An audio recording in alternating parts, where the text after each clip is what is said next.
Begum Afsana, Labour Party, 18,535.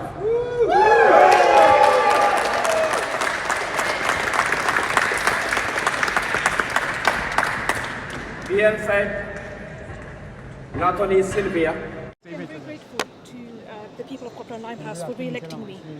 The last few years hasn't been easy, and I do recognise the strength of feeling, the strength of the feeling of anger and frustration towards the political establishment. So I'm very grateful to the people of Copper and Limehouse for re-electing me. In terms of going forward, I will continue to stand up for the people of Copper and Limehouse as I have always done.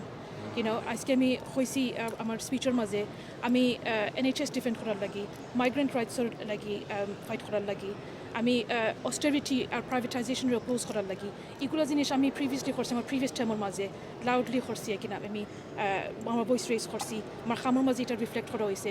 আর সামনে যে opportunity ওখানে আমি আরবার পাইছি রিলেকশনের মাধ্যমে আমি এটা এই কামটা কন্টিনিউ করবো।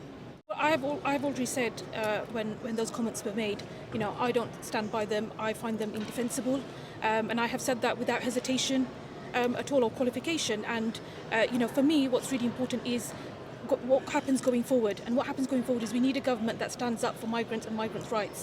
And we need, for example, the Tory legislation that was passed by the previous government to be repealed. You know, we had the Nationality and Borders Act, we had the Illegal Migration Bill. I was very vocal and I put forward amendments, and I was trying to also ensure that that bill could not pass. My task, I feel, going forward is going to be trying to make sure that I put my voice forward on behalf of my constituents to make sure that we try and get those pieces of legislation repealed. I have stood by migrants of all backgrounds, including the Bangladeshi community. I'm very proud to have been among British Bangladeshis who were elected to Parliament, and I take my responsibility very seriously in that regard. And what I would say is that I've campaigned on things like legalising undocumented migrants, calling for amnesties for undocumented migrants, calling for NHS migrants charging to be removed. All of these areas are the areas that I've passionately, proudly and loudly campaigned on. And my message to the community is that I'm going to continue to do that on behalf of the Bangladeshi community and also for every other migrant community, because we all get impacted by these kind of legislation and by these kind of policies. It's important to make sure we push back. And they are related to other pieces of legislation, other areas as well. I've spoken already today about opposing privatisation, opposing austerity, and that's something that I'm going to continue to do going forward.